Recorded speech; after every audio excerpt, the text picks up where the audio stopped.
Going to be comparing the Winnie the Pooh movies to the Tom and Jerry movies. When it comes to the highest score for each franchise, in the case of Tom and Jerry, this movie called Spy Quest has a 91%.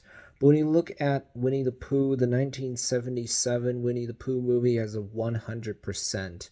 When you look at lowest score for each franchise, in the case of Tom and Jerry, this movie called this movie actually came out in 2021 has actually Tom and Jerry the movie only has a 14%. In the case of Winnie the Pooh, the movie Search for Christopher Robin only has a 33%. When you look at average score, Winnie the Pooh is an average of 69, Tom and Jerry is an average of 53. When you look at gap between lowest and highest score, in the case of Tom and Jerry, you're talking about a gap of 77. In the case of Winnie the Pooh, it's a gap of 67. So Winnie the Pooh has won every round so far. It's going to win no matter what. And this one's not difficult for me whatsoever. This one's quite easy. I'm definitely going to say Winnie the Pooh 100%. Because, first of all, I'm very confident that I watched Winnie the Pooh when I was younger. And on top of that, I think Christopher Robin is one of the better Disney live action remakes. I really enjoy that movie. Sure, it's true that the other Winnie the Pooh movies are pretty short. They're only like an hour long. Christopher Robin's like hour 45 minutes long. So was it a bit stretched out?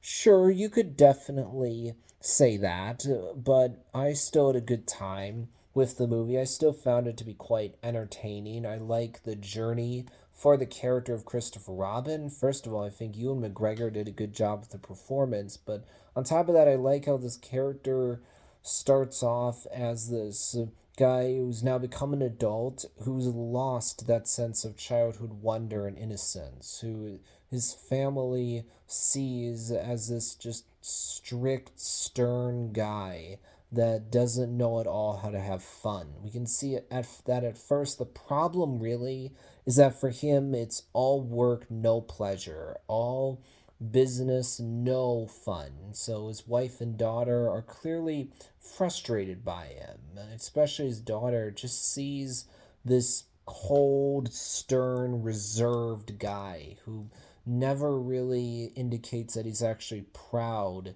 of his daughter. So he's not connecting with his family particularly well. His family thinks that he considers work to be more important than them.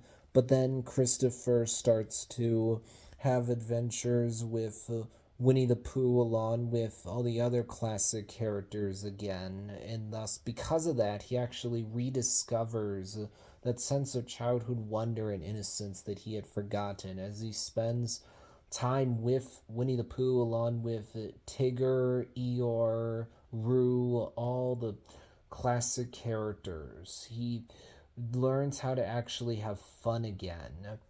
So by the end of the movie, you can tell that he's learned better how to, yes, still be an adult, but also an adult who knows how to have fun. He's learned how to connect with his family better, and thus he actually doesn't lose them by the end of the movie. I think that's pretty powerful, to be honest. I also seen fairly recently, actually, the 1977 movie, the 2011 movie, Search for Christopher Robin, as well as this movie about Easter celebration.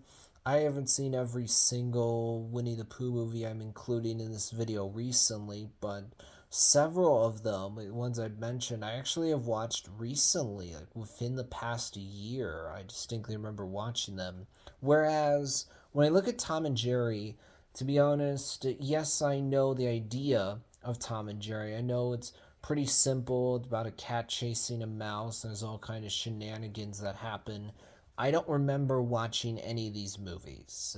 When I look at the 2020 movie, it just feels like that one focuses way too much on the human characters and doesn't understand, hang on a minute, we're here to see Tom and Jerry. We're here to see the cat chasing the mouse and all the shenanigans that happen with that. It's a pretty simple idea, but this movie seems to completely miss that. So you can tell I definitely have much more of a connection to Winnie the Pooh easily. So I'm definitely choosing Winnie the Pooh. In this case, it's not even close. So that'll wrap things up for this video.